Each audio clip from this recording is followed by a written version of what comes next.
Okay. So Shall we start? Yep. And Okay. Giuseppe, you've got the floor. Okay, thank you very much. I'm presenting a paper that is forthcoming in Journal of Competition Law and Economics, and it aims at addressing a new potential clash between intellectual property and antitrust.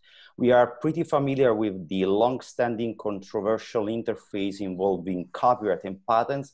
Today, I'm discussing about a new potential interface between antitrust and this time trademark protection. The scenario is provided by e-commerce and the role that internet search engines are playing, and mainly with regards of their keywords advertising service. We probably are all aware how keywords advertising works. Keyword advertising is a tool to convey information to consumers, and so also is a significant tool to promote competition among firms. And internet search engines enable individuals to find website and online content through the use of keywords. The most well-known is the Google AdWords, where advertisers are free to select any keywords they want against the payment of a fee. And when an internet user performs a search on a basis on a specific word alongside natural results, the system will display also advertisement under the heading of sponsored links, while natural results are provided according to objective criteria determined by the search engine. Advertisers are triggered because advertisers are paying for their sites. And actually what is relevant in this discussion is that advertisers are allowed to purchase the same keywords. So they are expected to bid competitively against each other to display their advertisement on the top of the page.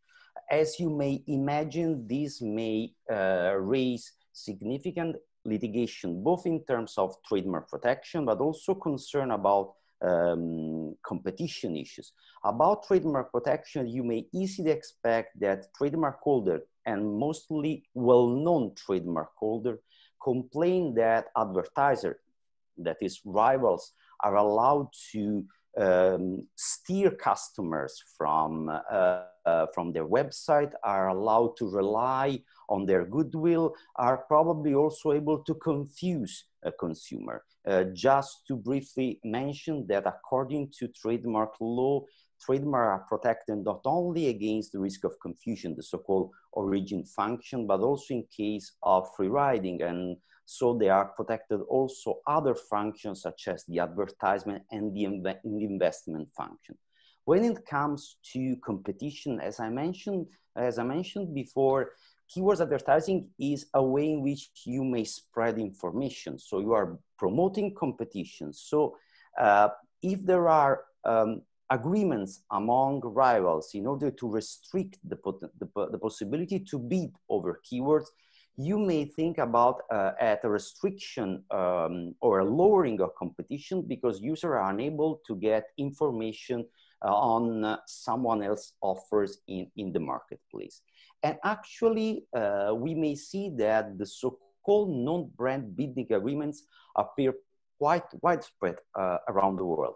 I'm mentioning the results coming from a recent European Commission e-commerce sector inquiry that took into account the restriction within selective distribution networks. However, we have also an inquiry released by the British CMA that reported restriction in several industries such as broadband, credit cards, energy, flights, and home insurance. The Dutch antitrust authorities performed a study over the brand restriction in the hotel industry. And finally, the US Federal Trade Commission a couple of years ago challenged a trademark settlement agreements among companies that provide contact lens. This case is pretty interesting also because it's under appeal before the Second Circuit. So we are waiting for the final outcome. I would just to highlight for you that what is pretty relevant within this scenario is the research performed by the British CMA because they analyze also the different impact of the different type of restriction because within this type of agreement, we may have several types of restrictions, so-called narrow or wide non-branding bidding agreement or negative matching agreements. I do not have enough time to go deeper, but probably we may, if we are interested, we have time during the Q&A session. Just to briefly describe the landscape in the trademark protection. According to EU, a US case, what is relevant is the way in which the display appear. So they took into account how the advertising is triggered through the keywords. However, there is huge difference between EU case law and US case law, because in EU, what is relevant according to the trademark protection is whether competitors through keyword advertising are confusing or informing customers. I'm referring mainly to two important and landmark cases raised by the Court of Justice that are Google Friends and Interflora, where this kind of restriction has been analyzed according to the need of competition, even if these are trademark case law. And the European Court of Justice stated that stated a sort of self-restriction of trademark protection, arguing that within the keywords advertising, trademarks should be enforced only when there is a risk of confusion, no claim for free riding. This is not accepted within the US case law, okay? This is just a slide that we may analyze further in the Q&A session. I'm just providing you information about the empirical studies that has been undertaken on the nature of the brand research of consumers, if there is an actual risk of confusion through keywords advertising, if keywords advertising is able to divert traffic, okay? Moving to the competition antitrust cases. I'm briefly referring to the European case that is mainly the guess decision coming from the European Commission in the aftermath of the sector inquiry. And what is relevant is that in this case, the restriction on online advertising has been imposed within a selective distribution network. So it's coming from manufacturer and against its own retailers. And the assessment of the lawfulness of this restriction has been referring to trademark law cases, Google France and Interflora. So the European Commission shut down this restriction imposed by guests against its own distributors because they demonstrate that they were unable to fight the risk of confusion. And if there is no risk of confusion, you are not allowed to restrict keyword advertising. When we move to the US scenario, the situation is different because, as I mentioned before, we are dealing with trademark settlement agreements. And I underline for you the fact that in the case at stake, there were negative keywords involved. So the restriction regards also a specific type of restriction.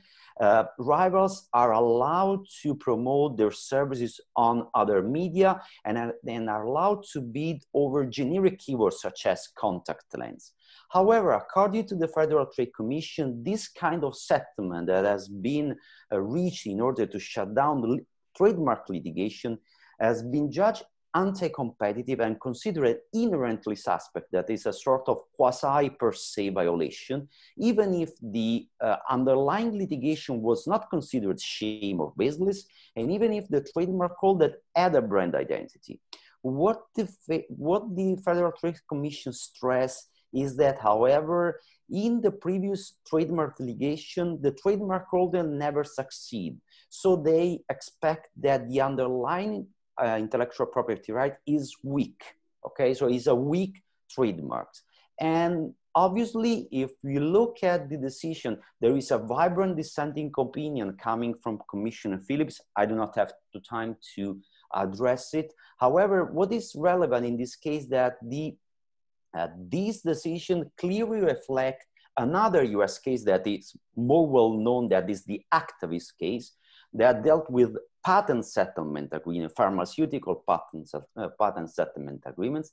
And I would just highlight to you, however, what are the main difference between a patent settlement agreement and a trademark settlement agreement, and the reason why this kind of scenario does not really fit well in the trademark landscape.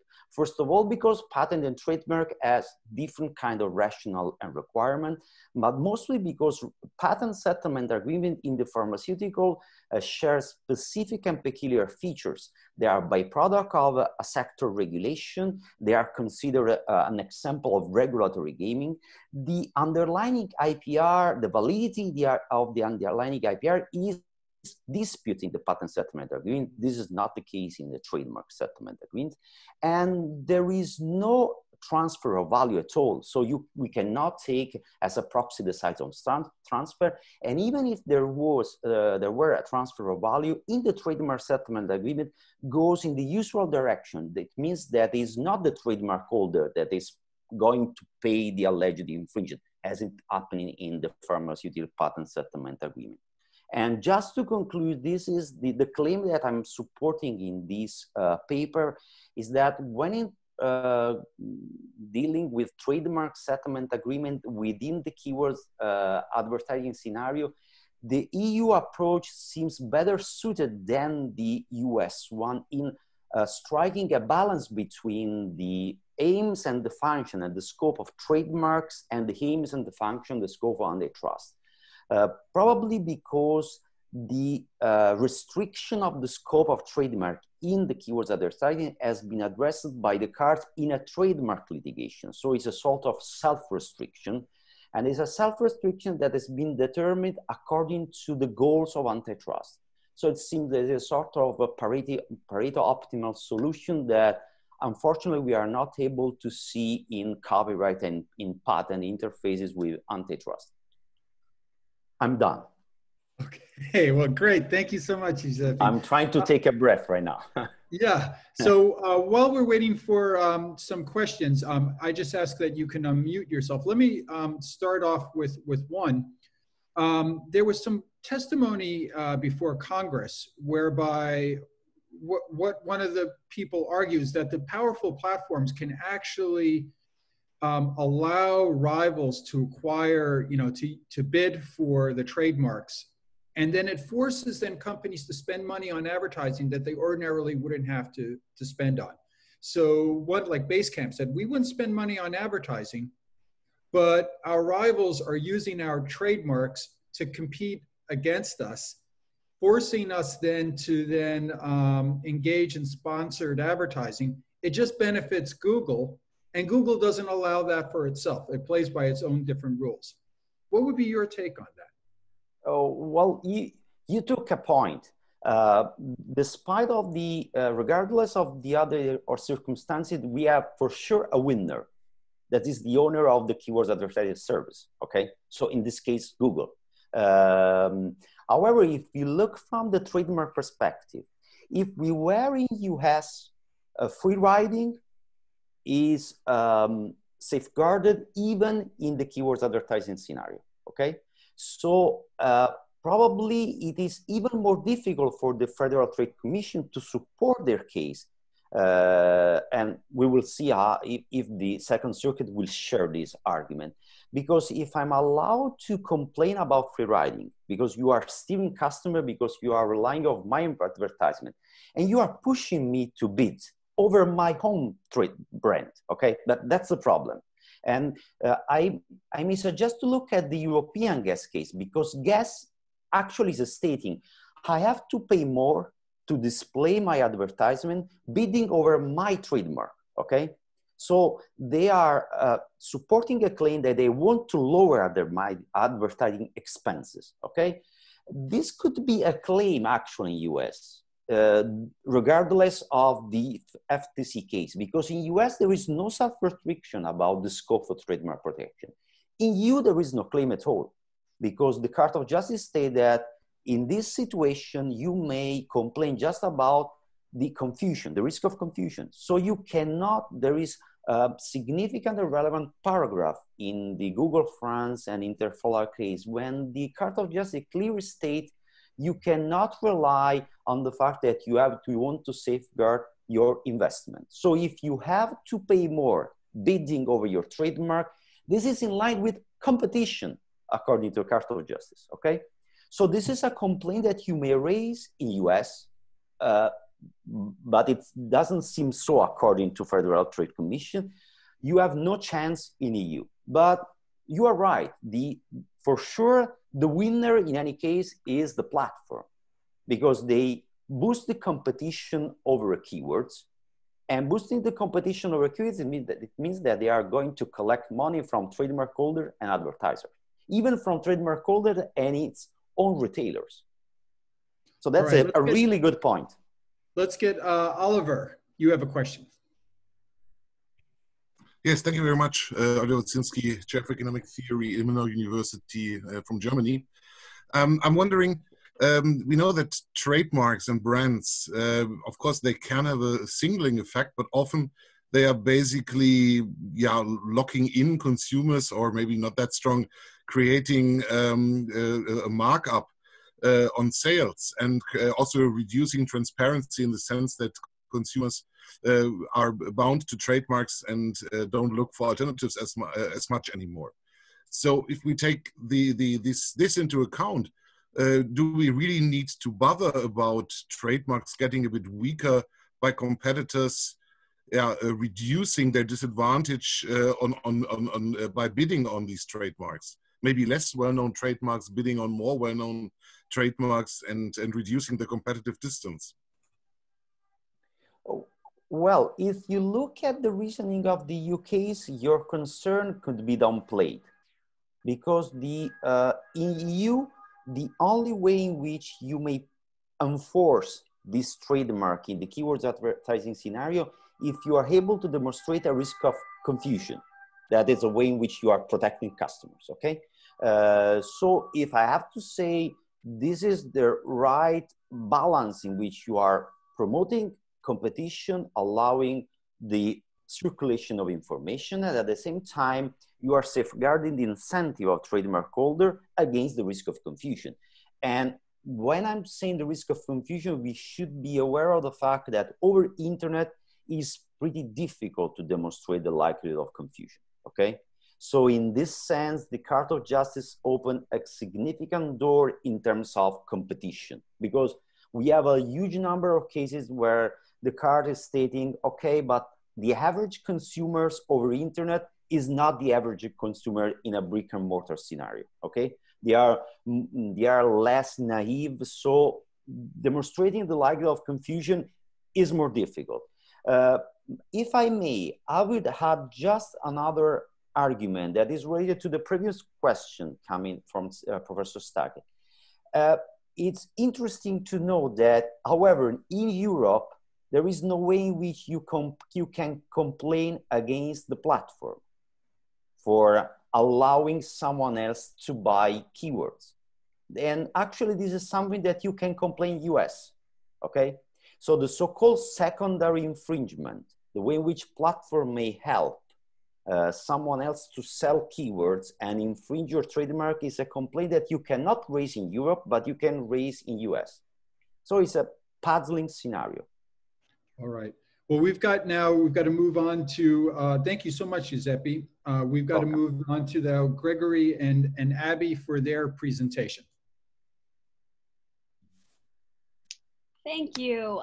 And apologies for jumping in a little late. Sorry I missed the first presentation. Had the wrong time on the calendar. So Greg's gonna pull up our slides. But first, Maurice, I have to tell you, Greg and I are huge fan people of your work, especially your big data and competition policy book. We have relied on your arguments to really dive into this space, and you are truly remarkable in the field. So it's an honor to be here with you. Thank you. So we... Is it there? Can everyone see it? Yep, it's Great. There. Great. Perfect. So I'm just going to introduce kind of what we're talking about here. So you might have heard the terminology dark patterns. You've definitely been aware of online manipulation. So how platforms in particular design their interfaces to capture user attention and to influence your user behavior. Greg, I think you're in presenter mode. Can you switch to just normal PowerPoint mode? Let's see. Yeah, just go down to the, or you can just keep it like that. That's totally fine. Whatever you can do to help me out, I will. No problem. Oh, presenter view, that one? Yeah. Oh, no, not that one. We just need it not to, there we go, try that one. Nope, not that one either. Why don't we just use just the normal slides. Perfect, that's great.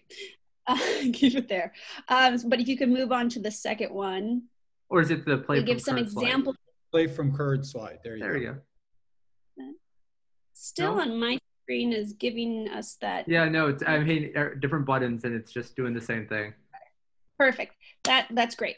So the examples we start off with our paper are kind of the way Snapchat has encouraged users to spend more time on the platform through the streaks. I'm personally not on Snapchat, but I know my 13-year-old niece has like a 400-day streak or something like that, where she's participating on the platform.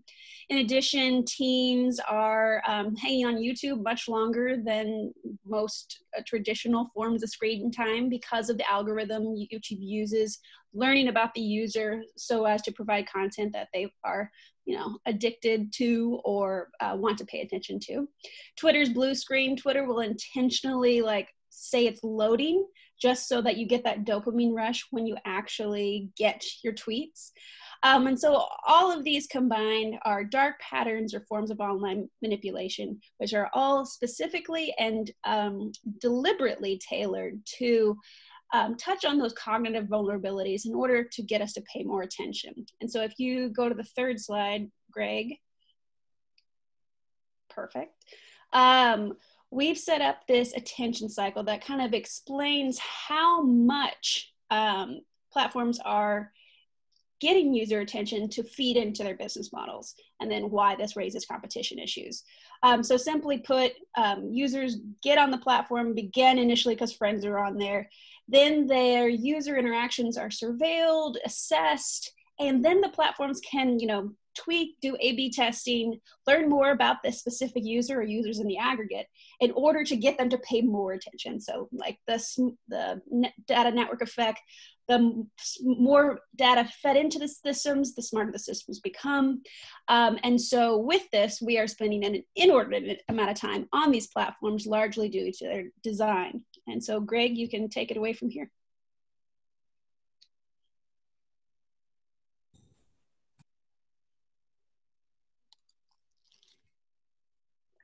You're muted. Sorry. So first off, I have a couple dogs that are incorrigible. So if they start to bark, I deeply apologize, but we can't control their behavior. So the other thing is about this research is we understand that I think that initially we really welcome comments and critiques because we know this isn't necessarily a bulletproof argument at the moment, but I think we're just trying to begin the discussion because I mean we wrote a paper a year ago about privacy that felt a little far-fetched, and then as just a year and a half later, I mean it's very middle of the road. So I think a lot of what we're trying to do is sort of to start the discussion about sort of user behavior online. But what we're interested in is the nature of, with competition law, the difference between sort of persuasion and coercion. I think with that, generally so historically there was this idea that persuasion could be anti-competitive under some views. There was sort of a case in 1967, FTC versus Procter & Gamble, and there the FTC considered that the amount of money spent by Procter & Gamble on advertising to advertise Clorox was against consumer welfare. The idea behind it was that they had used such advertising that they had imprinted Clorox on the mind of consumers. What made it difficult, or what made it that a troubling behavior, was that there was absolutely chemically indistinguishable products on the market. Users or consumers could have purchased the exact same product, the exact same chemical formula at a much cheaper price, yet consumers purchased Clorox anyways because the persuasion had become too persuasive. That was considered problematic in terms of sort of consumer welfare in the 1960s, because there was because there was no benefit to this advertising to Clorox, and yet it caused the sort of surplus to go towards the companies away from consumers. This is no longer the case. Today, there's a general viewpoint that persuasion is fine. I mean, persuasion is what companies do. A big part of this under American antitrust law comes down to commercial speech. When the Supreme Court of the United States Supreme Court recognized commercial speech, and since then there's been a line of cases where the justices or justices or just judges in the federal courts have said, it's not really a problem. That's sort of the job of companies, is to try to persuade you to buy something. It creates information. Markets require information, consumers require information. And even if there is information that maybe seems a little misleading, more companies should enter the fray. And as they sort of like clarify the information, or they expose their rivals for being duplicitous, that generally the market should be fairly accurate. So when somebody advertises world's best barbecue, it's also, consumers aren't really supposed to believe that this truly is the world's best barbecue. Maybe there is better barbecue somewhere else. And another part is, if persuasion does in fact cause people to buy more of something, under a lot of ideas of antitrust, if it's pro-competitive, that when output increases, that a lot of times we can think that's a better scenario. A lot of times, especially with economies of scale, as more people purchase things get cheaper. Another viewpoint is also that the harm with persuasion is also de minimis. If people were to buy things that maybe they wouldn't have otherwise wanted to buy, or engage in behaviors otherwise wouldn't have done. I mean, this is really, societally, this isn't sort of the great harm that antitrust is supposed to cure.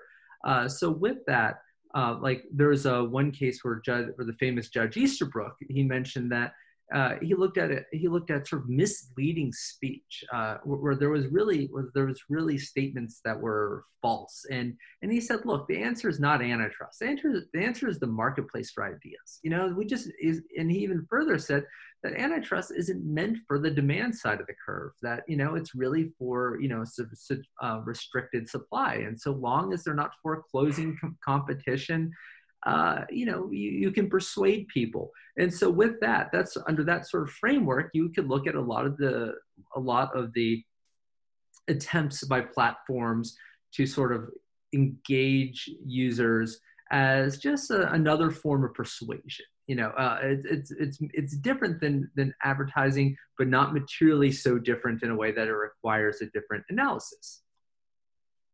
However, there is line of precedent that says coercion, can actually be anti-competitive.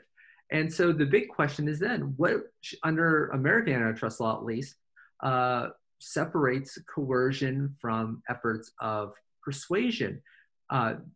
What if there isn't necessarily one rule that everyone follows sort of dogmatically, but what I would think that people generally view as coercion, that when the courts do, is that have consumers been sort of foreclosed? Do they still have a choice? Are they so coerced in a way where they have to purchase a good that they wouldn't otherwise want to purchase?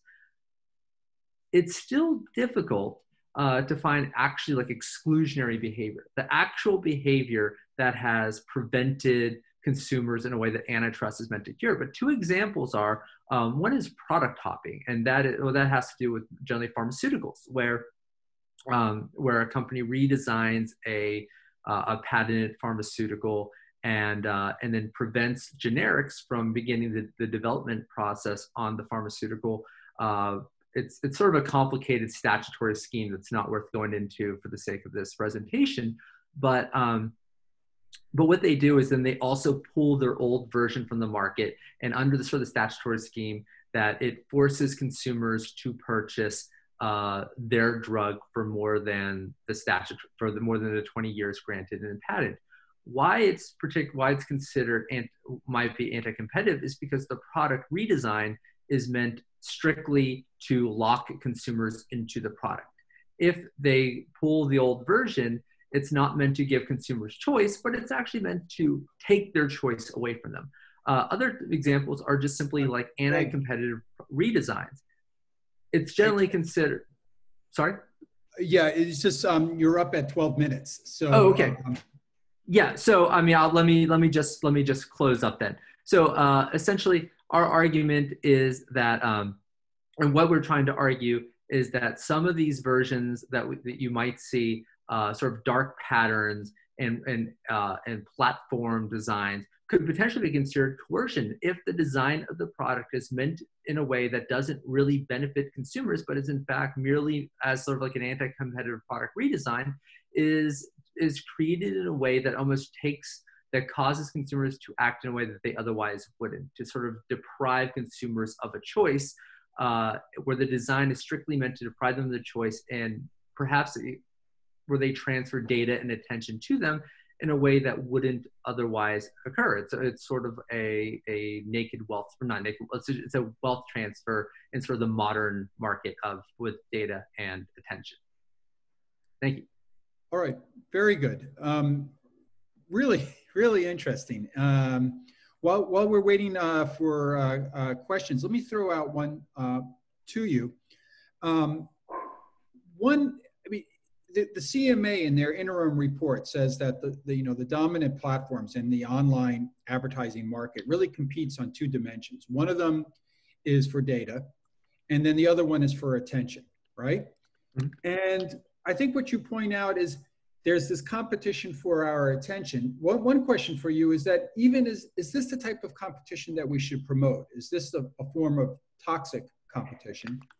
And then second would be, you could see how the privacy laws can deal with data, right, through data minimization policies. But there really isn't anything to deal with the competition. Let's say if it is an unregulated form of competition for attention, how do you get at that?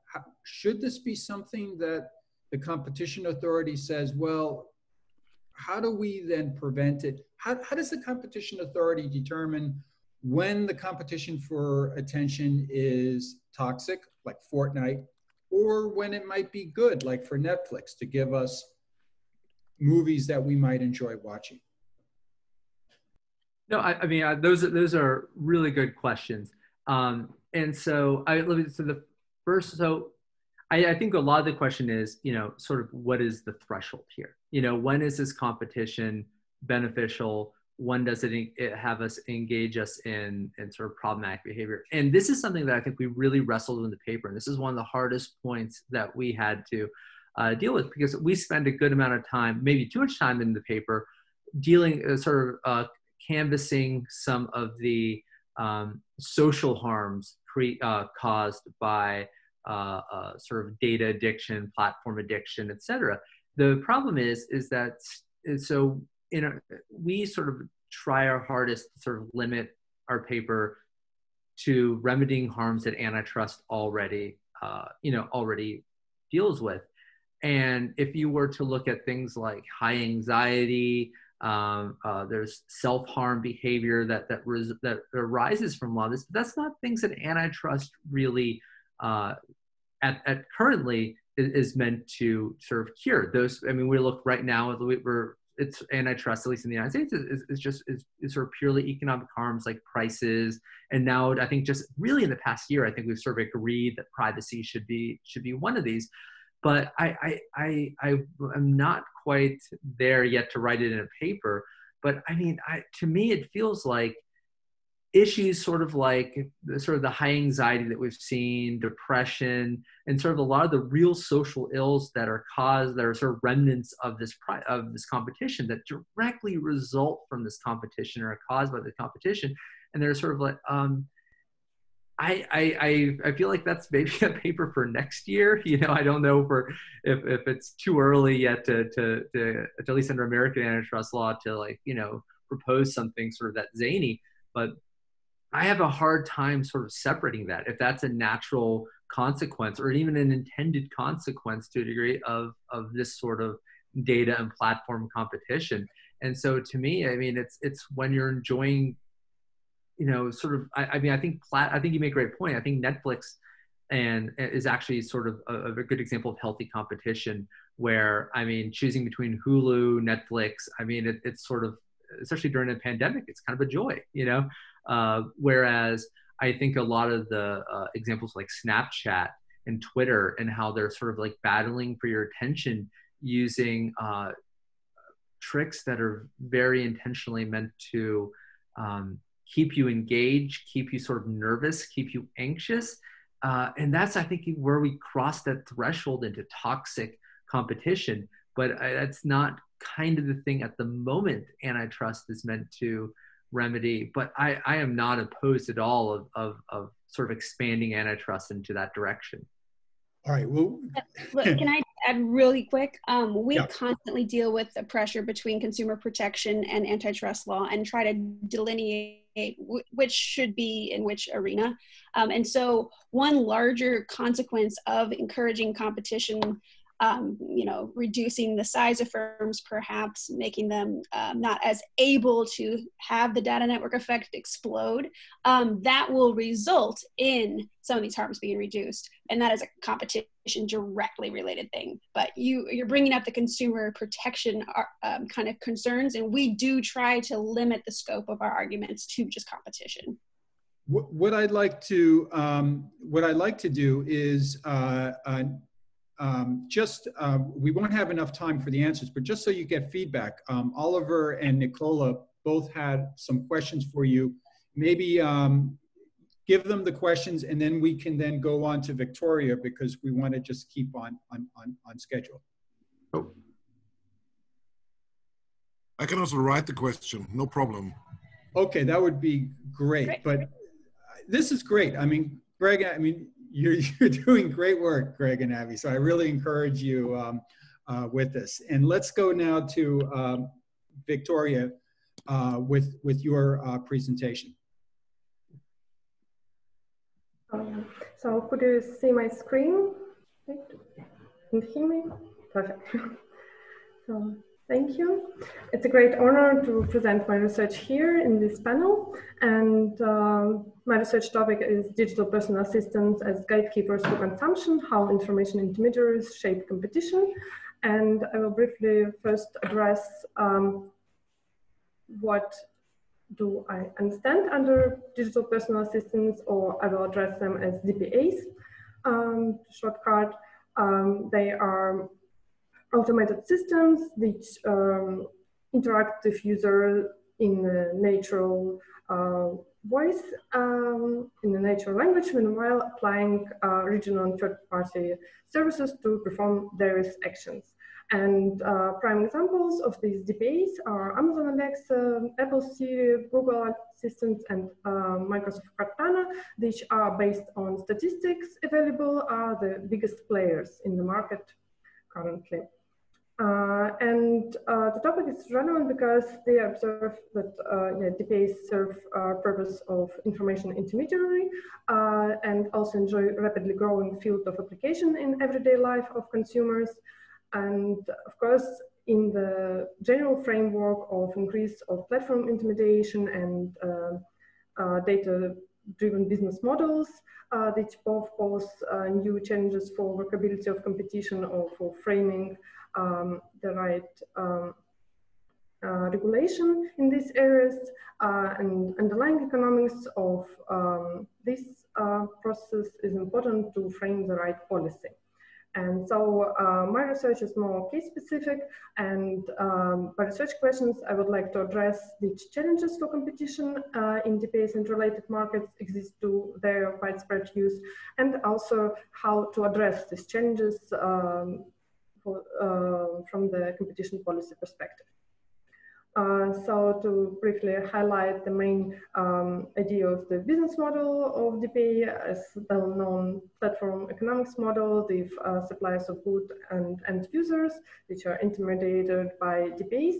But what we observe now is that there exists increasing integration among these tech giants. And of course, in the DPA example, they observed that DPA provider serves the dual role. So it presented both in suppliers of goods sides and as a DPA as a platform provider. And these increased and posed new challenges for workability of the competition in these both markets. It's also important to mention here that cross-market integration, its term which could be addressed not only integration within the company, they have different subsidiaries, but also it could be constructual terms. So if a company runs cooperation, for example, Google Assistant has cooperation with Walmart in USA, and so of course there may be additional antitrust challenges due to this kind of cooperations. And here they have well developed from literature list of effects that should be addressed to see if competition in the DPA market will be tipping towards monopolistic situation or not. And for DPA market, they see that these three effects are presented, namely strong indirect network effects, supplier side economies of scale, and high switching cost for the users. There are effects which are partly presented, namely single homing by user groups. This is mainly from consumer groups, consumer user group, low innovation dynamics. Yeah, the market is still new. However, it's hard to identify if players are hinder the innovation on it, and homogeneity of consumers' preferences also may be framed differently. But there are also two effects, namely strong direct network effects and small size of market, which are not applicable for this market. So basically, based on this analysis, we could conclude that there exists a tendency towards monopolization or quasi-monopolistic situation in the DPA markets. However, due to presence of other ambiguous or contravening factors, they may conclude that the right regulation could set incentives to safeguard the welfare, the positive welfare effects, and reduce the negative ones. And based on already mentioned argumentation, I stress these two main issues for frame the antitrust analysis of this situation, namely the cross-market integration and presence of market power. Here they can see that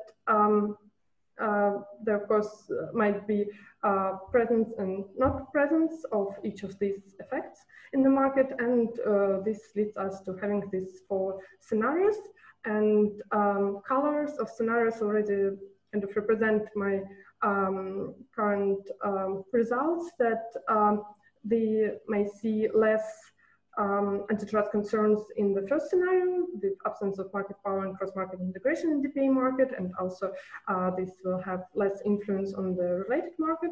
However, already in the second scenario, the absence of market power but presence of cross-market integration, there exists some strategies which players may use to have anti-competitive effects on the market. The same argumentation states for absence of cross-market integration but presence of market power. So that is why these two scenarios are in yellow, and the most problematic one is the fourth scenario. And I would like in this slide address the exact issues why these scenarios classified like this, and why I address them in less anti-competitive or more anti-competitive way, namely that, for example, the first scenario, the privacy issues, they may arise even from non-dominant undertaking, as they all know, and here this area of consumer protection standards to deal with these issues primarily. However, already in the second scenario, which is again presence of cross-market integration without market power, we see presence of incentives for DPA provider to be involved in the self-favoring activities, namely to promote its own subsidiaries products. And this may have, of course, hinder the competition in related markets already in the States without market power in the DPA market. Also, here they can observe strategic incompatibility strategy in its exploitative mode, because by this, DPA provider will exploit existing consumers to create or artificially create lock-in effects, and this will have influence on the related markets as well. Also, exclusive dealing practices or stress the coordinated effects among DPA suppliers and the DPA market. Especially in this situation, the cross-market integration could be seen as factor which facilitates sustainable collusive agreement among DPA suppliers, and this also will have negative effects, may have negative effects on the competition in the markets. And privacy issues stay for this scenario as well. Then we turn to the third scenario, in which they have market power but don't have cross-market integration. Here, privacy issues especially arise in a stronger way, because dominant undertaking has more, could potentially cause more harm for consumers than non-dominant one. For non-dominant, there will exist competition among providers, and a consumer could switch if a privacy issue is important for him. Also, strategic incompatibility in this regard would be more in a way of exclusionary conduct, so to protect current state on the DPA market from competitors, and also abuse of economic dependency. The issue of abuse of economic dependency arise then we have intermediary with market power, and here such strategies as possible delisting or withdrawal of important information may play essential role to increase the bargaining power in conversation between dominant DPA provider and suppliers of goods. And also there may be decrease in innovation incentives. The first scenario is the most problematic one because it basically accelerates all previously mentioned antitrust concerns, but also adds to these bundling strategies, which will be more preferable in these settings, more profitable in these settings. And self-favoring issue, of course, arise even and causes even more harmful effects on the market. Also, strategic incompatibility could be both exploitative and exclusionary in this regard. There may be additional effects as promoting the coordinated behavior in related markets as a countervailing power for such anti-competitive conducts. However, allowing this countervailing power would be harmful for both markets, and so this is not the right way to implement to rely on this. Abuse of economic dependency stay for these, decrease of innovation activities, and privacy issues would be even stronger. Yeah, possible remedies listed on the slide. And since my time is almost over, I would just stress that for the last scenario, I would recommend more strong analysis from the antitrust authorities. And here my recommendation for rebuttable presumption would be that it's highly anti-competitive, and companies should bring the burden of proof if in this situation they would try to argue that they still competitive and do not employ any of mentioned antitrust anti-competitive strategies. Thank you for your attention.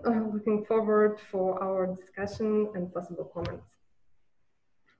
All right, thank you so much, Victoria. While we're getting the questions in the queue, one for you is, I mean, based on what just the themes that we heard from Giuseppe's paper as well as Gregory and Abby's paper. First, from Giuseppe's paper, what if the dominant digital platform can say, let's say, you now are going to create a competition whereby, let's say, I'd like to get Kleenex, I like to order Kleenex tissues, then someone can bid on that and actually persuade the user to, let's say, purchase something else. And this is sort of now a competition that the platform can orchestrate that would then actually increase the cost, because now to dissuade someone from getting a rival product, they would have to then, I mean, to get the product they originally wanted, they would now need to advertise on this platform to grab the attention. And then second, what, these digital assistants not only are going to affect privacy, but as Gregory and Abby point out, they can also vie for our attention and can become purposefully addictive. What would be then the policy measure to prevent a digital personal assistant that wants to keep you glued to it as long as possible in order to get the data and then to get the behavioral advertising? Thank you very much for your question. So first of all, of course, idea would be that rivals firms in the supplier sides of goods side, they will have additional costs to overcome this cross-market integration and overcome these incentives which increase amount between DPA provider and its own subsidiary. And this will disturb the competition among the rivals products. And directly from this pointing to the consumer behavior issue, of course, it's a relevant fact, and it's hard to classify consumer behavior and develop the right tools to set the right settings for which consumer behavior is more preferable, and which strategies from the DPA provider would be influencing this consumer behavior, especially because in the DPA example, they have natural voice interaction. And this also adds additional consumer behavior issues, because there may be developed of trust among DPA and its consumer, and that is how the additional lock-in effects arise. And also, just consumer may believe into what DPA supplier provides to him, and consumer will not take additional cost to check this offer, and may not take additional cost to make himself familiar if this was the self-preferencing issue, for example, because consumers are simply not informed about the huge conglomerate structure of the DPA providers in this regard. Okay, I may jump in. Absolutely. Yeah, I'm not sure if I get right your question, but as far as trademark protection is and the relationship with antitrust is concerned, they will mainly take a look at how and the manner in which the message of the advertisement is displayed. So actually you may buy whatever keywords you want, even if you are going to promote something that is completely different from the target that you acquired as keywords, okay? Then what is relevant is the message that has been displayed over the search engine. So if you are buying a keywords for promoting a product and service that is completely different from the keywords, the branded keywords, let's call it this way, probably there is no risk of confusion by definition, okay? So you may run the risk to being shut down because you are denigrating, I don't know, someone else's brand. While if you are just concerned about the responsibility of the platform, the responsibility of a platform is very narrow in terms of trademark violation through keywords advertising. The liability of the platform may increase for different type of scenario when it involves promoting the sale of something that is fake or something that is damaged, okay? And there is an ongoing debate on how to move upward the liability for in order to protect consumer against products that present some defects, some flaws, and so on and so forth. But I believe that if I got right your question, this is not something that is between the interface between trademark and antitrust. But I'm not sure if I get your question right. Yeah, I mean, what I'm wondering is, does the platform have a way to create a competition that benefits itself primarily at the expense of the rivals? So that now that, let's say, Google controls or Amazon controls the dominant digital personal assistant. And normally that a consumer might say, you know, I'm going to go with product X, Y, and Z. Mm-hmm. And let's say they order product X, Y, and Z. They say to Amazon, oh, I'd like to order GE light bulbs. And then the digital assistant says, you know, and not necessarily as a paid advertisement, but says, you know, you might want to consider product A, B, and C instead. And it's precisely because the rival had bid for that. So they say, if a consumer requests GE light bulbs, yeah, give them then this. That way it could be pro-competitive because it could enable then the consumer to learn about other options. But you can also see that it could raise costs, that now they'll have to then continually invest in the platform itself to make sure that the consumer is going to buy then their product. They won't be dissuaded. And it's a competition that's going to benefit the platform itself, and they're going to encourage it. But then the platform won't allow itself to be competed against. So Amazon won't offer that opportunity when someone wants to buy an Amazon private label product, for example. So that was the gist of my question. Yeah. Now I get it. I get it right. Yeah. So far they are completely safe. And if you look at the discussion in the US FTC case, the 1,800 context, actually the trademark holder raised also the question that the platform, in that case, Google or the platform, are getting money from this competition over keywords. But this was not an argument that has been taken into account, because if you want to promote the flow of information to the benefits of consumer, you are taking side of advertising, allowing them to pick whatever keywords they want in order to trigger their display. And this is even more heightened when you are dealing with stuff that are just sold online. That's the case of contact lens, where the market is just online because there are no brick and mortar market for their product. So let's say if I have to sum up my answer to your question, so far platforms are shielded by the promoting competition for consumers. Okay, yeah. In that cases, this is the answer, and they are on the same page of rivals of trademark holders. Okay. Well, I think this is great, Victoria. And I mean, digital personal assistance is definitely an interest that's going to attract even more attention. And that leads us really to Roberto's paper, which ties in nicely with yours on the Internet of Thing and competition. So let's hear from Roberto. Thank you very much, Professor Stuck. Can you hear me?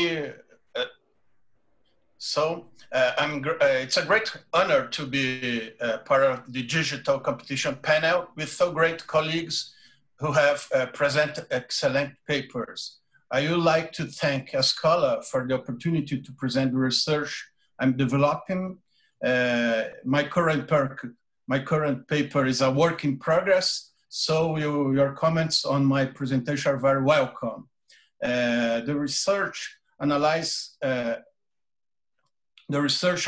questions related to the competitive impact of Internet of Things, focusing on 3 themes: the interoperability between smart objects produced by different companies, the importance of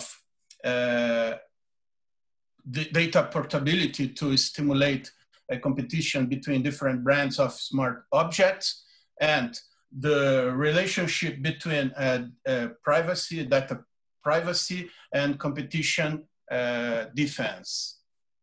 So, as you know, the term Internet of Things is used to designate the interconnection of several objects that act integratedly.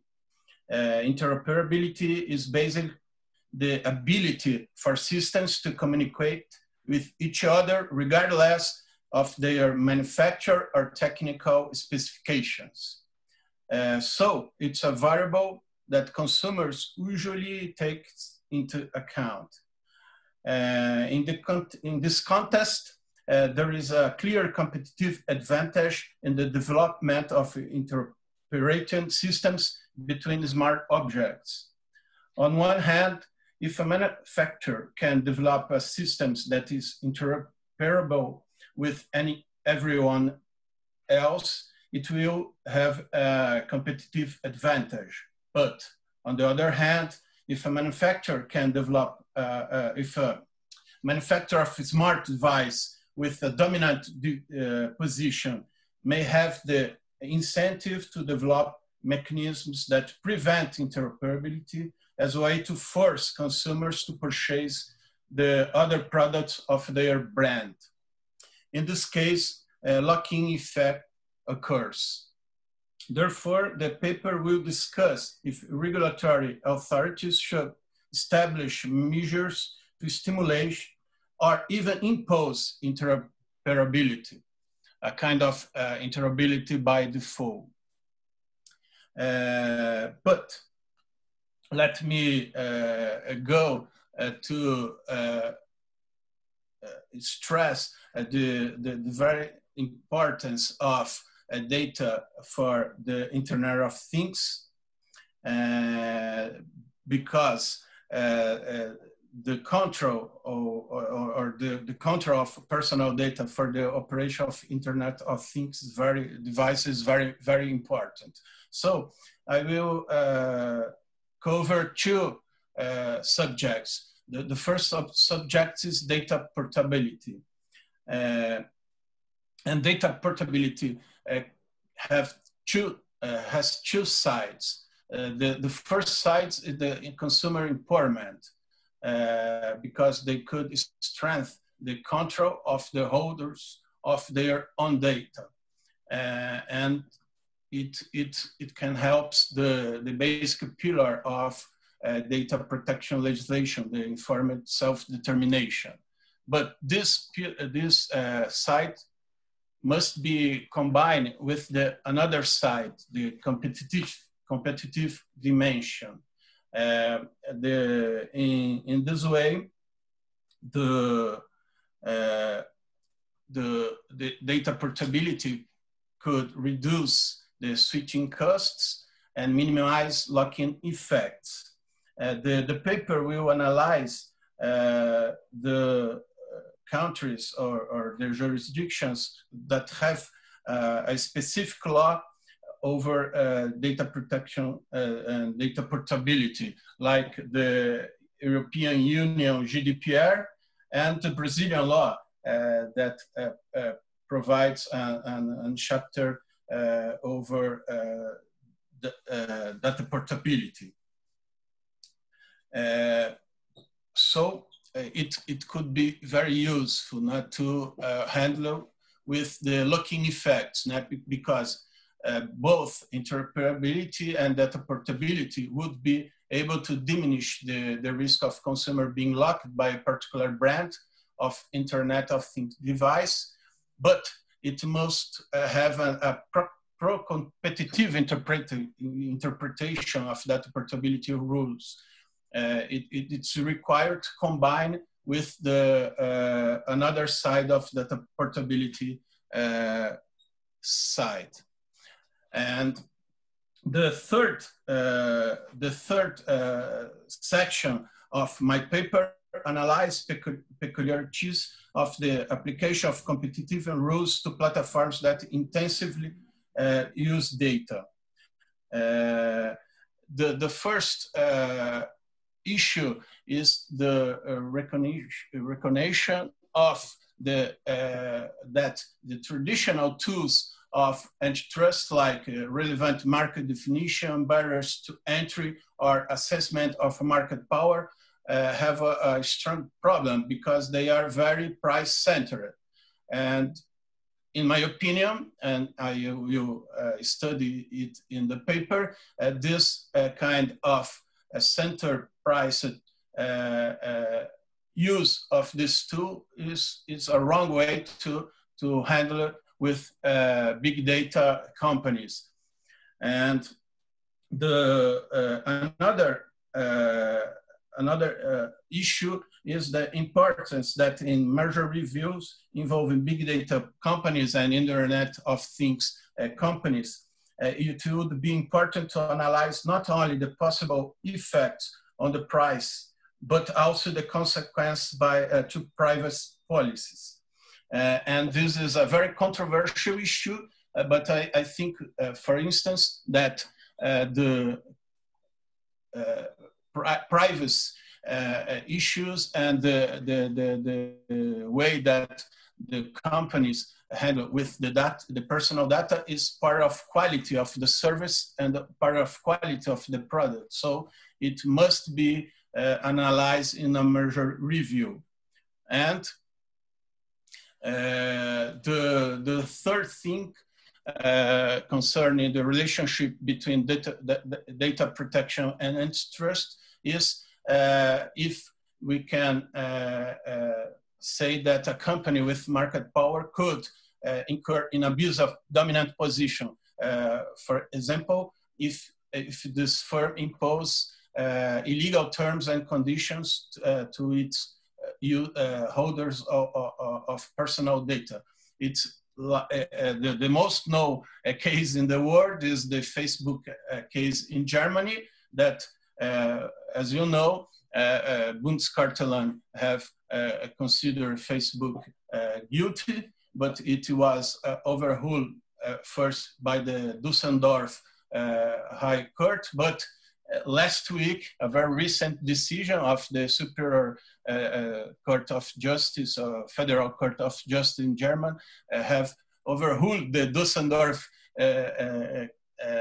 decision and agree with Bundeskartellamt that Facebook use a very bad manner to handle with personal data of its customers.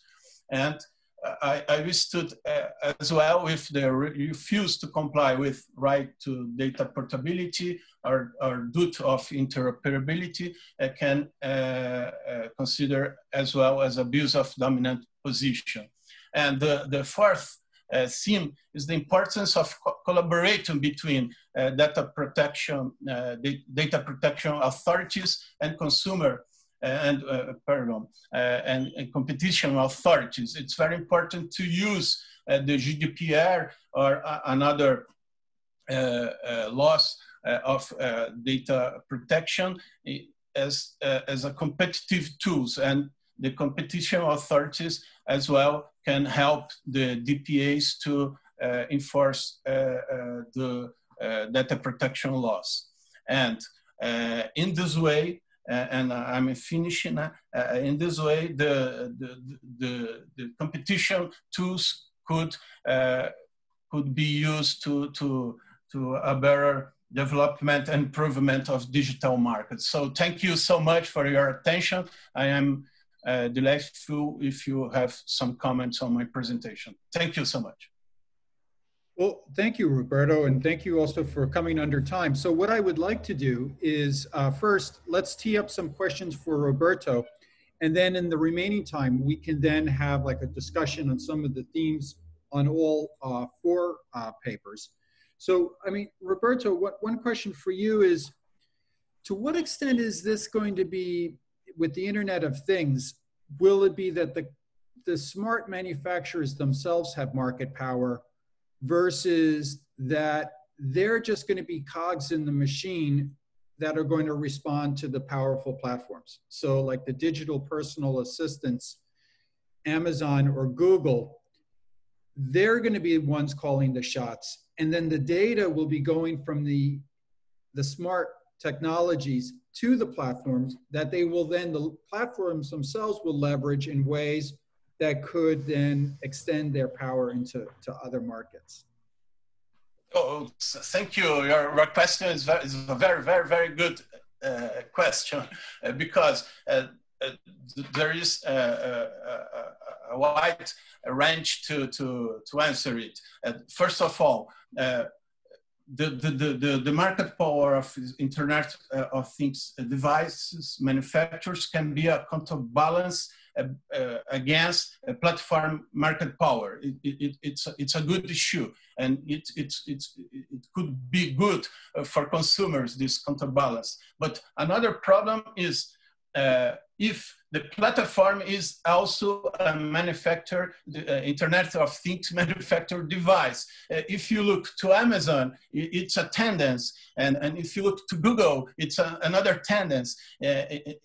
And in my opinion, it's a very, very bad problem with digital platform, because they used to leverage their market power to another markets. And the Internet of Things, I think it's a field that these platforms could act as well. Mainly, however, we have strong Internet of Things device manufacturer, but in some new ways like DPAs, we can see this leverage of the use of market power of platforms in another fields. So so it's very, very, very important to handle with the data protection of consumers in both these ways. All right, great. Any other questions for Roberto?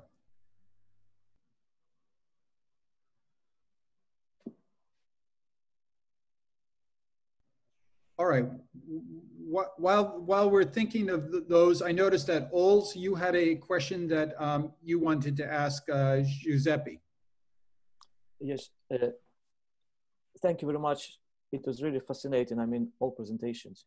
My question is not narrowly linked to trademark aspects of keywords, but what I start noticing is that we see that many gatekeepers, many platforms expand their practices with, offering keywords for search entry results from positive experience to company-specific negative experience.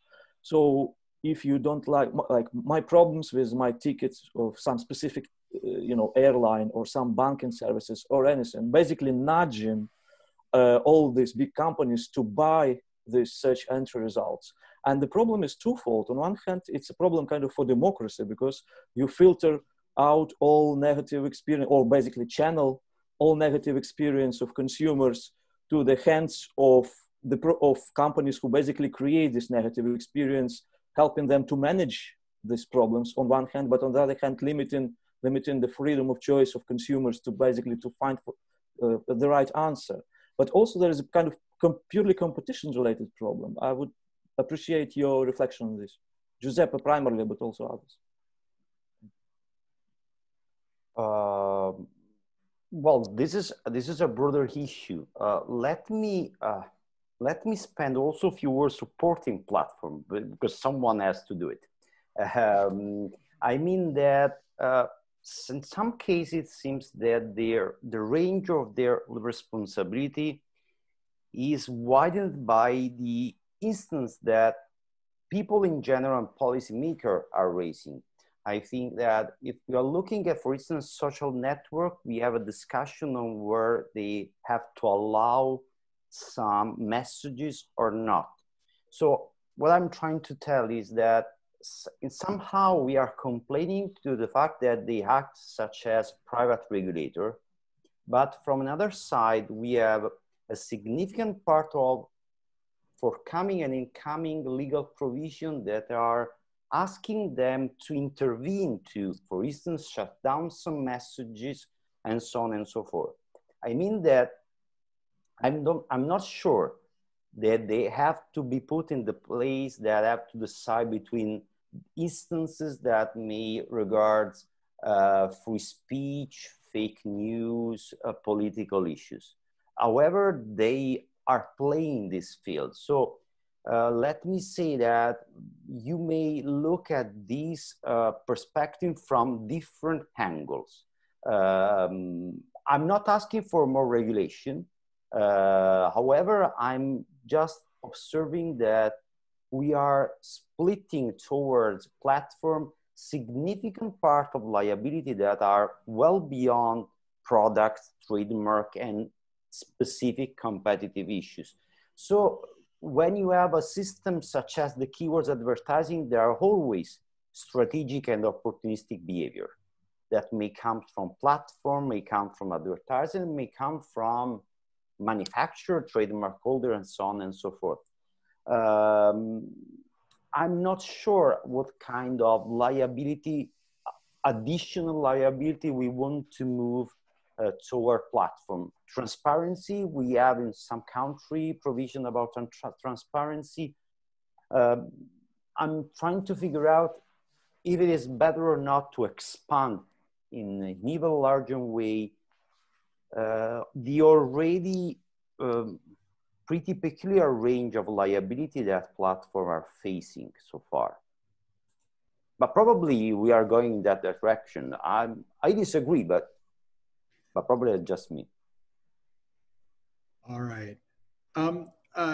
Annika, you had a question. Is there really only competition for attention, the consumer's time between somehow similar platforms and services? Do you want to expand on that? Oh no, it was just more like a comment. Okay. Oliver, you had the question, what is the difference between a Hollywood producing a cliffhanger to keep people watching and Snapchat making their platform interesting to keep people online? And that could be relevant for both Victoria and as well as Gregory and Abby. Yes, and Abby and Gregory have already also provided an answer in the chat. The core of the question is really, at the end of the day, we discuss whether something should be regulated where people do what they want. Yeah, people want to keep watching on YouTube videos, or people want to get the news information from Twitter and so on. And as the discussion also already emphasized, the dividing line between jumping into the preferences of people and the justification for that seems to be, for me, a bit going into a merit good type of reasoning, which I think is very difficult to do. And that certainly changed, and that was why I was hinting to binge watching in the chat. This certainly changes if we get some drug addicted type of behavior. And also, I think it was Greg also pointed to that with the cigarette markets in the chat. But then the question really is are we here still in an antitrust area? Has market power really anything to do with that? Also, Snapchat probably is not market powerful in any regard. Yeah, so that I do think that these kind of addictive behaviors are under researched and deserve more treatment, especially when we're not talking about hardcore drugs. But I am not convinced yet, maybe I will get convinced, but I'm not convinced yet that this is an antitrust issue.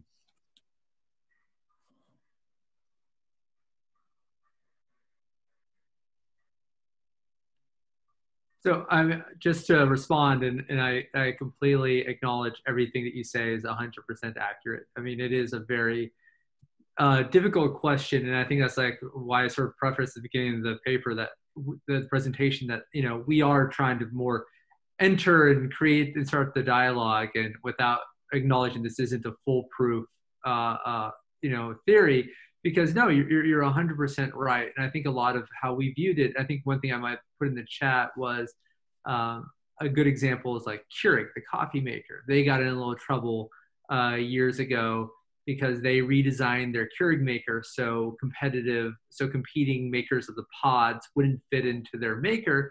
And the goal wasn't to benefit consumers in any way. It was just meant to lock out the competitors. And so I guess the way I sort of viewed it is that, to what degree is the design of the product meant to sort of foreclose competitors or to sort of monopolize attention in a way that other people can't, struggle to enter the market? But that's, I acknowledge is by far, it's difficult to create legal rules based upon that. But at the same time, with all the product and anti-competitive product redesign cases, I mean, the courts struggle with the exact same issue, where it's really difficult to determine when Microsoft designs their Explorer in a way that is meant to foreclose competition, when does Keurig make its coffee maker in a way that's anti-competitive? So this is a tough question in a way that's tough, but not necessarily unique to just platforms. I think this is something that, American law or antitrust enforcers have struggled with, for a decade and a half now, and for very good reason. It's important and it's tough.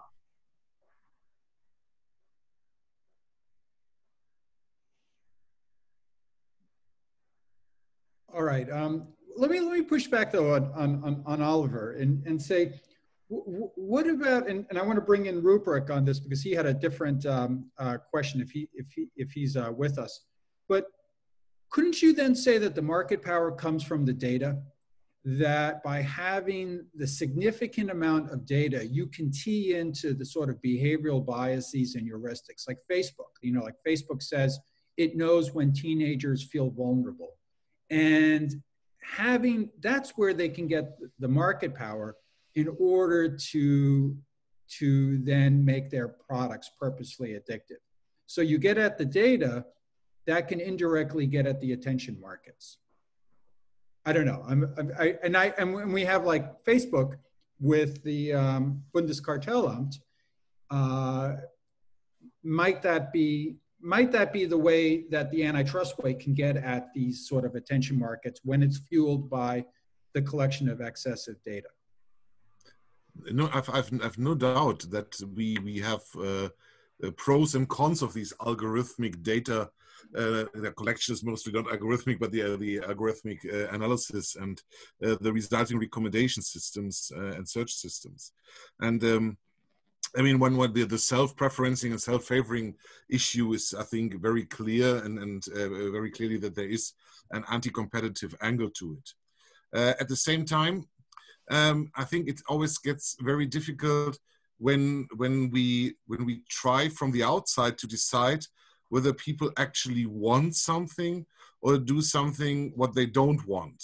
Yeah? And if the situation is that there is no choice, and we have a paper on the Facebook case where we argue that all the armchair discussion about whether people would give their, in a competitive situation, would give their data as well, it could be solved if we create a competitive situation and see how people behave.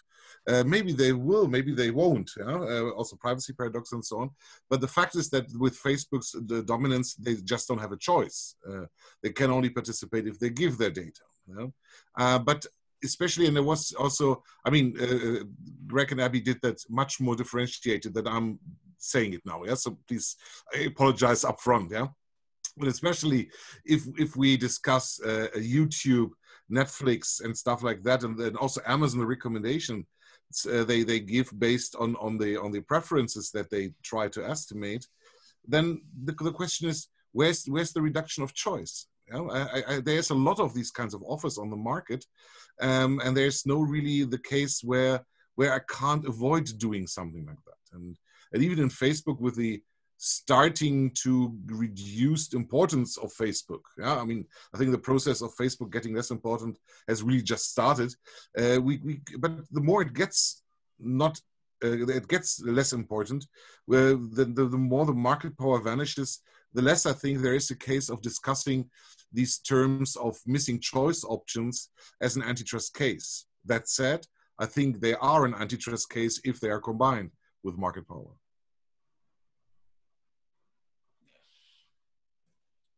I think you make some great points.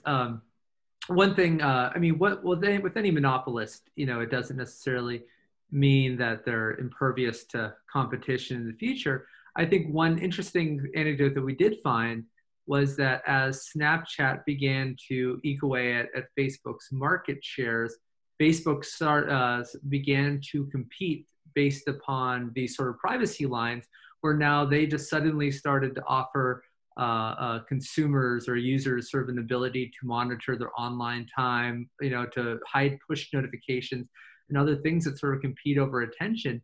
And I think they definitely viewed sort of their competition, the way they win this competition, over these sort of privacy lines. So we actually kind of view this the Snapchat and Facebook competition is actually maybe support for our arguments, because it shows that how these companies are competing for consumers over these sort of very lines, showing that maybe it is, a matter for a competition law. And then also, I think one thing that we maybe undertreated in our paper was sort of arguments about monopoly leveraging, because I think that's one of the biggest points about Facebook, or not Facebook, about platforms, especially things like Amazon, is the many different markets that they're able to tie together, from cloud storage to advertising. And I think Amazon presents one of the better examples, and even especially Google Shopping, that when you try to look for a product, consumers are actually limited in their choice, because the choices that Amazon gets you are generally sort of limited to what, its preferred products. So especially when you look on Google, if you were to look at thermostats, I mean, you'll get flooded with Nest thermostats, which is a Google product. And I've talked to enough small business owners where they talk about the extreme difficulty of getting to the top of sort of an Amazon search list. And it doesn't seem like Amazon selects products from just basically what consumers want the most. So I think you can make an argument that there is a good amount of product leverage, monopoly leveraging, based upon the different faces of the platform. Yes, definitely, and especially if there's, as I said, self-preferencing, and if there are incentives and interests. But I think what we have to concede is that actually using Netflix, Amazon, Spotify, and co, you get much more choice options in the goods within the platform than you would usually get, because the transaction costs of discovering additional things are much lower, and they are actually, I mean, without an Amazon recommendation list, I have to look for every product by myself, and it may be biased what I get, I completely agree with that, but the transaction costs, and this is also, I think, why they are so effective, and what makes them so interesting, is that I actually get a much better overview of what is offered than if I have to go from shop to shop and ask the gatekeeper there, which is the one who sells the product and may also have incentives to favor specific things.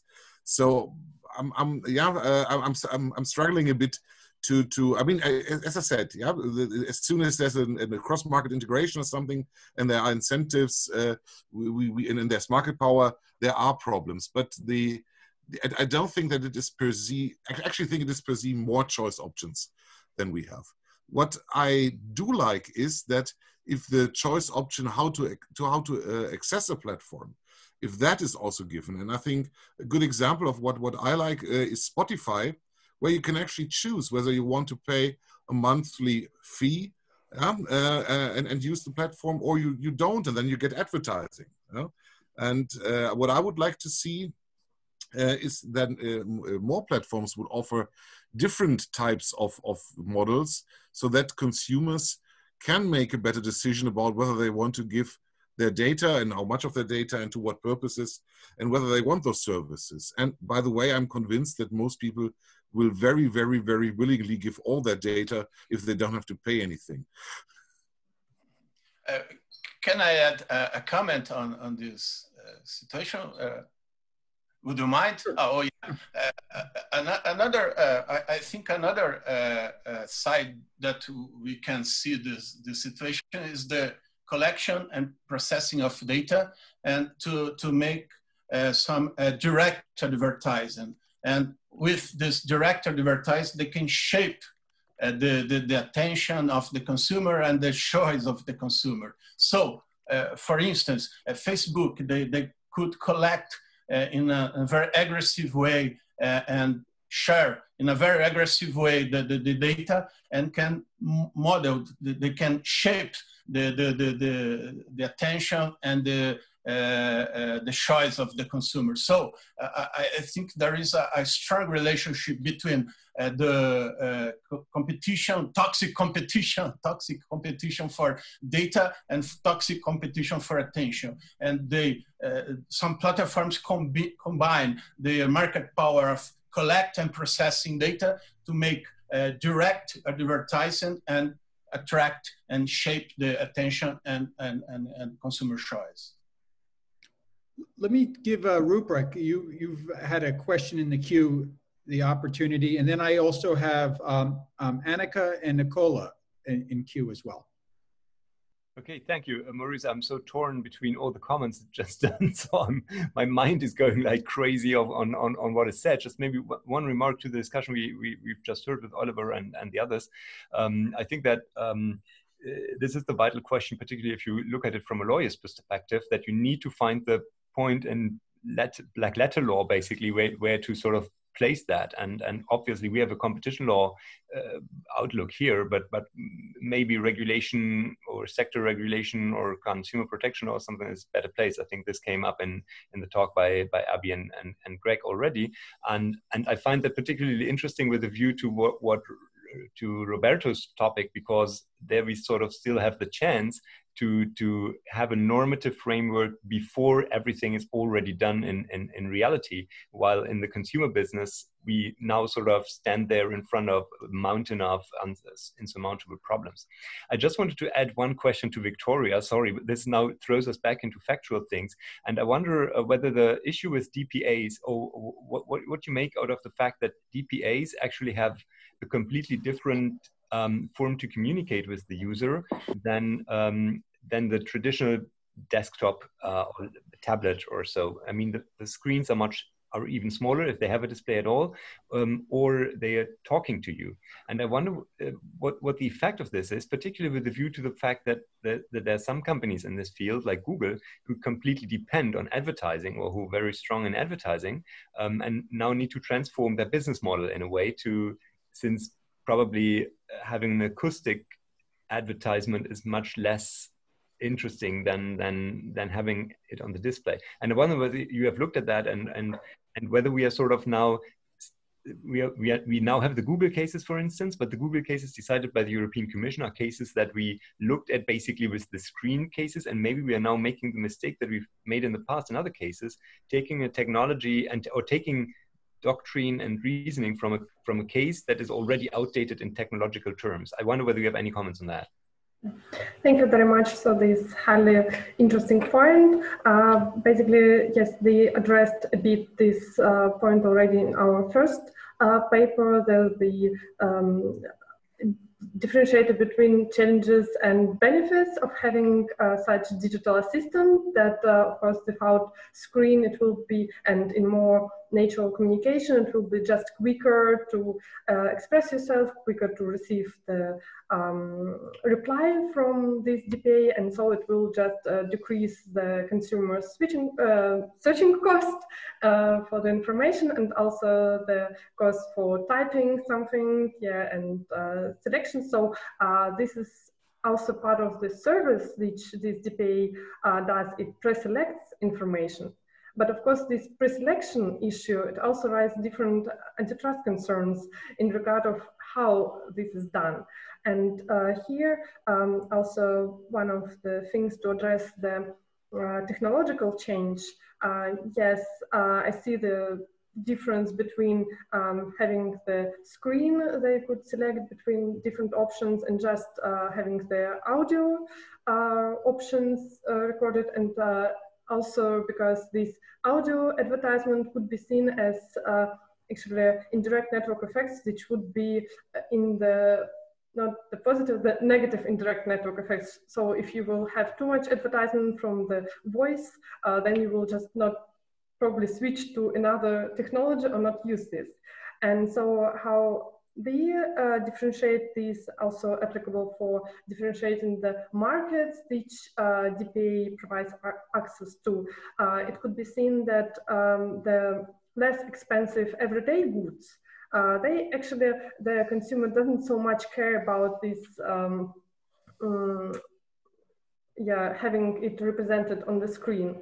It may be done the voice assistants, and so this is probably for the everyday goods. These concerns, which I also mentioned in my presentation, would be more highly applicable than for different expensive goods. The consumer tend to rely on different recommendations, tend to go to the shop and actually observe what is the offers of this shop. And of course, here having the screen, having the communication with relatives and so on and so forth will be more important, and so influence the consumer behavior in this case.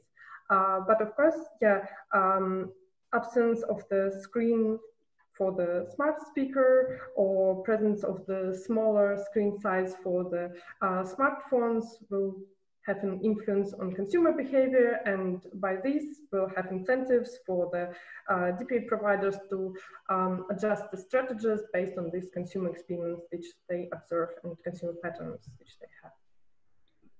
Okay. Annika, you had a question.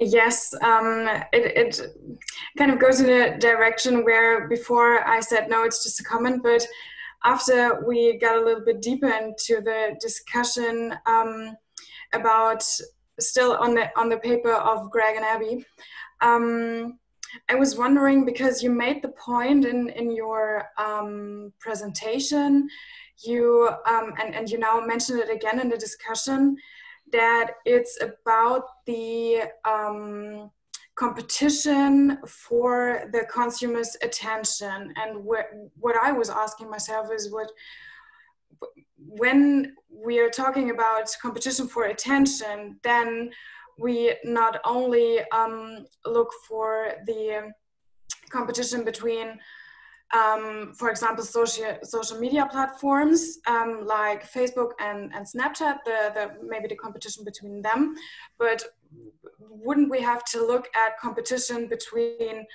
social media platforms, books, TV, I don't know, meeting up with friends, for example, like all this things that catch our attention, and because the consumer only has a limited time throughout the day to get that. And when we look at that, then I was asking myself, how would you delineate the market actually, and how would you then say that one company, for example, Snapchat, has market power that it could abuse in an antitrust case, and that's where I was coming from, because you stretched the competition for attention a little bit in your discussion and in the presentation.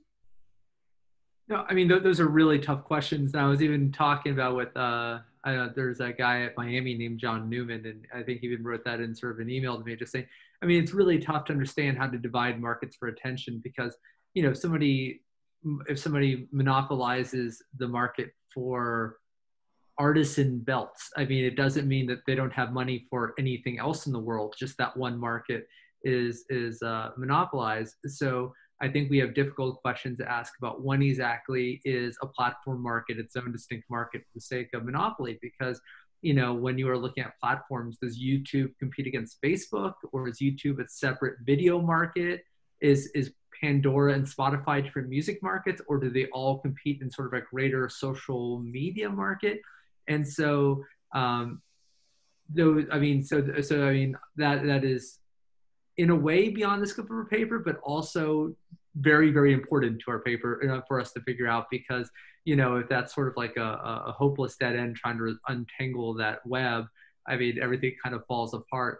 So we sort of, you know, very implicitly punt that question because it is extraordinarily difficult. Right. But I agree. I mean, I've been thinking about that for a while. When exactly does YouTube compete with Facebook? Because yes, they all compete over your attention, but at the same time, books, cars, education compete for money in their different markets. So it's just a very difficult question. I appreciate it. If you have a good answer, please let me know. All right. Nick, can I add just one more thing to that? That attention cycle that we put forth in the beginning of the paper, we spent a lot of time on, that kind of distinguishes meet up with friends or reading a good book, where it's specifically the platform surveilling user interactions to then better keep their attention. So that is unique to platforms that I think also separate generally from the good book and your other great points. All right. Normally we would have this discussion continue during the coffee break. And there are really some great issues from all of these papers. So I just want to thank all of the participants, the great questions, great papers that are coming out as well. And, you know, continue online with the discussions, and we'll look forward to seeing many of you in the future online panels. So thank you so much. This was really enlivening. Take care.